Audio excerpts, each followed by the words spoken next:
at a young age that they're not used to all that sugar because it runs in the family. You know, like my tia, I remember when I was little and I saw her inject herself, I almost fell apart.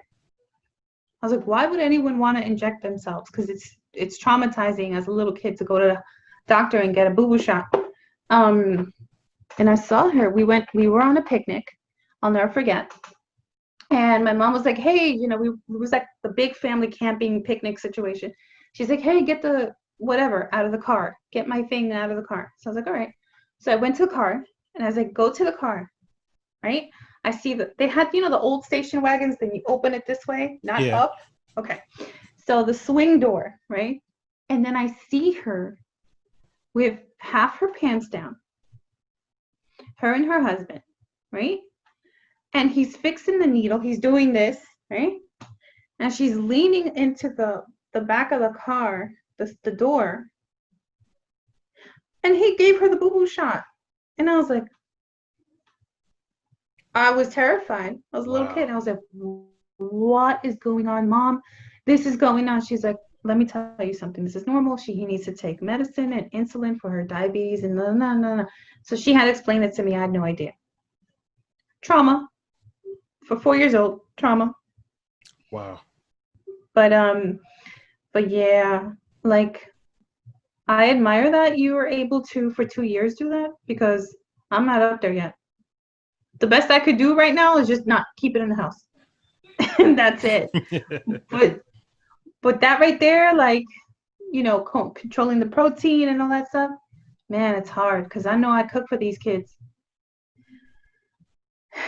And then to kind of like enjoy cooking it and then give it to them and then only have like my little oatmeal and like boiled spinach or something and the egg. I don't know. I Yeah, don't know, man.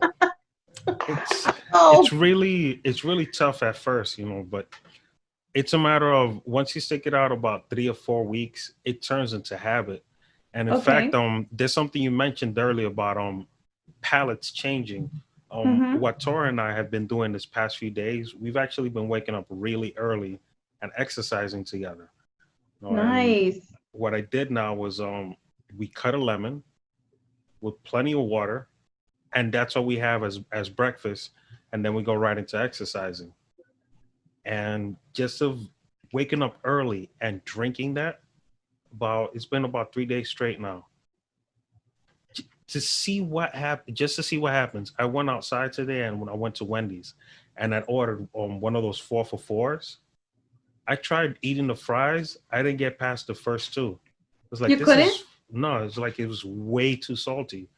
My palate immediately changed. And for that reason, I was able to confirm that, okay, this is a nice, fresh new start. Because this is also another problem that we have as adults that we forget the hard part is always at the beginning. Once we rebuilt that, we can start over again. Because right now, I have to start all over again. I've Mm-hmm. gained about 50 pounds in the past year. Me too. It's And ridiculous. But man, it's insane. man, I'm telling you, I need to really get over the new way of living in my house because my house was just, and I don't know if this was you before the quarantine or, but I know for me, my coming home was strictly to do the homework, feed the kids, and go to bed. There was no time to enjoy, sit a movie, watch her. Now that there's time, man, you know what? Let's put a movie on. You know what? What goes good with a movie? Let's get some popcorn. Let's get some snacks. You know what goes good with popcorn and snacks? Okay, something salty, something sweet. Yeah, let's do that. You know, boom. And then it turns into maybe another movie or you're binge watching or series or something. Next thing you know, you're not even eating dinner. You're just eating the snacks galore. You're like full on that. And we're like, yeah, we'll eat dinner tomorrow. And then it just becomes a cycle. So I gained a lot of weight too in the Well, past I wouldn't say that year. what you're talking about, I don't think that's necessarily a bad thing because you have Mm-hmm. to go through it. What's a bad thing is not realizing that this can turn into something that's vicious. For now, it's entertaining, it's Yeah. fun, and I'm getting it out of my system. In fact, I'm gonna give you something that a lot of athletes go through, especially going like changing over from high school to college. Once they change over to college, they think that okay, I'm gonna keep exercising, play the sport, do my classes, I'm gonna be fine. They have no idea that they have to work out almost twice as hard to get the same results that they were doing before, while going through more strenuous situations with real life, you know, Academia. academia, boyfriend and girlfriend issues, friend issues, and Mm-hmm. then trying to keep the same diet. They're not going to go through it. They're not going to handle it because there's no fat in what they eat. They're burning off so much fat. It's ridiculous. So the cure for that, as crazy as it sounds, you take a lazy weekend. You just chill. You sleep as long as you want. You have yourself a nice fat greasy burger. You have yourself a big old a cup of Coca-Cola or whatnot, and you really release a lot of stress because of that. Now, the older we get, the harder it is to kick start that system. However, if we take like a few days, a couple of weeks to try to like balance ourselves out with things that we've been desiring so much to do. So like what you were saying, watching binge watching movies and eating snacks, Yes. and I love these snacks, and I remember when I did this. You know what? I'm gonna try that today. I'm gonna mix that. Girls, check this out. This is delicious, Mm-hmm. but you need that. So now that you're like, okay, now it's time for me to like try to normalize what I was doing that was working, or see where is it that I can improve on this and that, and it does make a difference.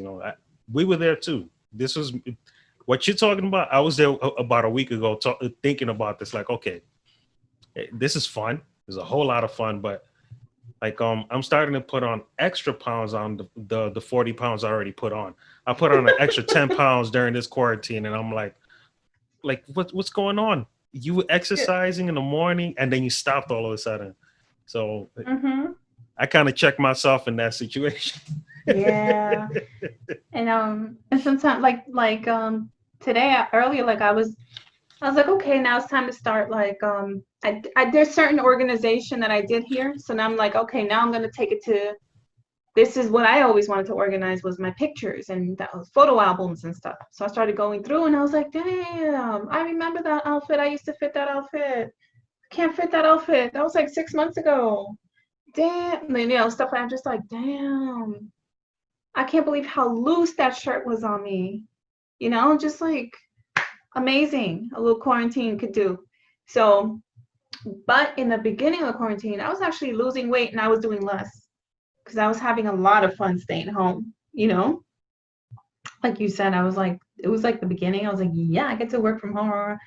But then after like laid off and stuff, so it gets a little stressful sometimes because now you're thinking, this unemployment's not coming in yet. What's going on? Like, what is so that's always in the back of your mind. But when I was working, it was like a little bit more fun. It was like, okay, laid back. I was like, ooh, I lost 5 pounds, but then I gained it all back.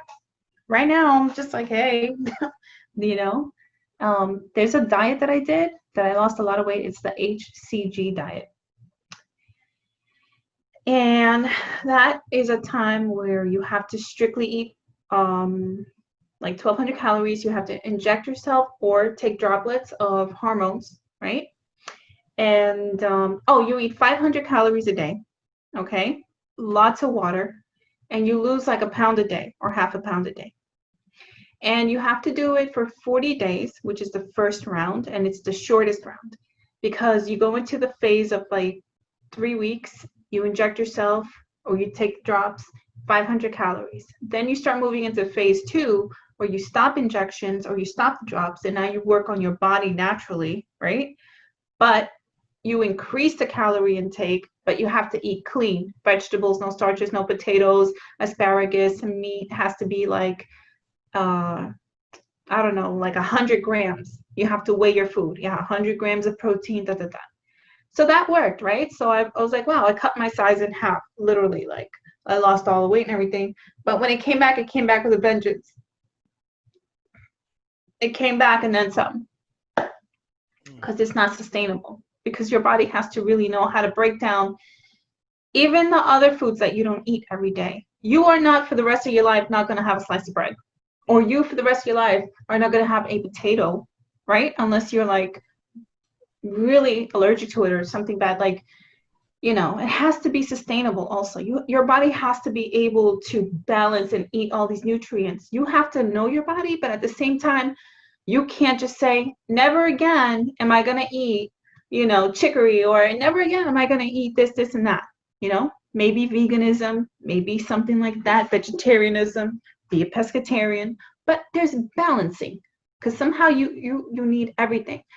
So it was like, don't eat bananas, in phase 2. Then you move into phase 3, and that's great. But then it's like, for me, this is not sustainable, you know? So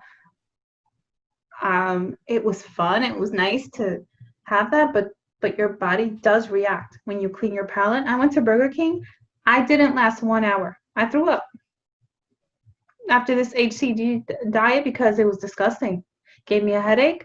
I went, and I was like, okay. 2 weeks later, I tried again. I did the same thing. I couldn't, my body, in my mind, I had the memory of the taste of the onion rings and the cold Dr. Pepper and the nice Whopper and this whole stuff, right? In my mind, I remember, and I had registered that taste, right? I was going to it. I bought it. I came home. And now my palate was starting to remember that again, even though the first few bites weren't the best. But there I was. I kept eating it because I was like, we're going to get there. We're going to get to that part where you really love Burger King. And I loved it maybe for 5 minutes. And again, it wasn't tasting so much the same. Maybe it did for a little glimpse. And then bam, I got sick. So I don't eat it anymore. But it wasn't just that. It was other things too, because of the diet. It cleans you out. Because you have to eat clean foods and certain things. And then when you go to get, like you said, like a Wendy's or something you're really, not used to eating for the past month and a half or something, it just kind of like, I wasn't ready for that. I wasn't prepared. I didn't know I was going to react so violently. So Yeah, it was weird because I'm thinking, was it that somebody really dropped the whole container of salt inside of these fries? And I'm looking at it, I'm like, no, these look just like I normally see them, like the last few times that I went to Wendy's. So it's like, okay, now it's just me reacting to this. So it reminds me of a time where I was having none of that. The only time I would have it is if I would make it myself. And I actually enjoy French fries without the salt because it's not always the proper salt. I can tell the difference between the iodized salt and the regular table salt, which that's a really horrible one. But I used to be okay with it because it was from Wendy's. I'm like, I'm not gonna tell them like, can you use iodized salt? Like, it's ridiculous. You go into a fast food place, you have to expect garbage. But I also realized too, some time ago that I can't have any McDonald's. I can't have any Burger King. The only burger that I can be able to eat is Wendy's burger, but it has to be like right after it's cooked that it's hot. Because if it gets even a little cool, I can't eat it at all. what So about Shake Shack? Shake Shack, I'm okay with it. Shake Shack, I don't even think is really all that. I'd rather spend that type of money on a place that it's gonna make me a proper greasy burger. I like the thick burger that's medium rare and juicy, and I know that it's made the right way. If I'm paying $25 to have myself a proper burger, I'm getting the best quality of everything. That's actually one of the keys to eating garbage food. If you're eating high quality stuff, you don't have Mm-hmm. those type of reactions.